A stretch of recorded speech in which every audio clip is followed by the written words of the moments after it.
Welcome to our informative video series on manufacturing in Mexico. Today we'll be discussing the different modes of entry for manufacturing in Mexico and their pros and cons.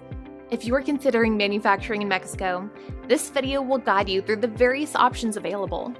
When it comes to establishing manufacturing operations in Mexico, there are 5 common modes of entry: contract manufacturing, joint venture, merger and acquisition, fully owned subsidiary, and shelter services. Let's explore each mode and the advantages and disadvantages they offer. Contract manufacturing involves partnering with a Mexican manufacturer to produce your products. Benefits of this approach include a reduced upfront investment, access to local expertise, and flexibility in scaling production. However, it may limit your control over the manufacturing process, intellectual property protection, and customization options.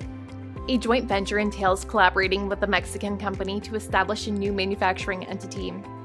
The benefits of a joint venture include shared resources, local market knowledge, and reduced risk through shared investments.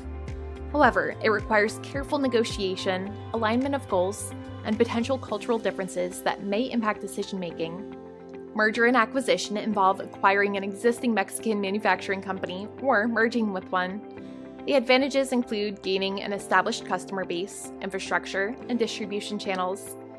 However, it can be complex, time-consuming, and involve financial and legal considerations.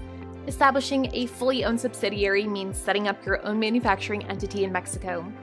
The benefits include complete control over operations, intellectual property protection, and flexibility in decision-making. However, it requires substantial investment, knowledge of local regulations, and building relationships from scratch. Shelter services refer to partnering with a shelter service provider in Mexico. The pros of this approach include reduced administrative burden, access to infrastructure and shared services, compliance support, and faster market entry. However, you may have limited control over certain aspects of the operation. Ultimately, the choice of mode depends on factors such as your company's resources, risk tolerance, desired level of control, time frame, and specific goals in Mexico. It's important to conduct thorough research, assess your objectives, and seek professional advice when considering which mode of entry is best for your manufacturing venture in Mexico. Each mode has its own advantages and disadvantages, and selecting the right one can significantly impact your success. Stay tuned for more informative content on manufacturing in Mexico.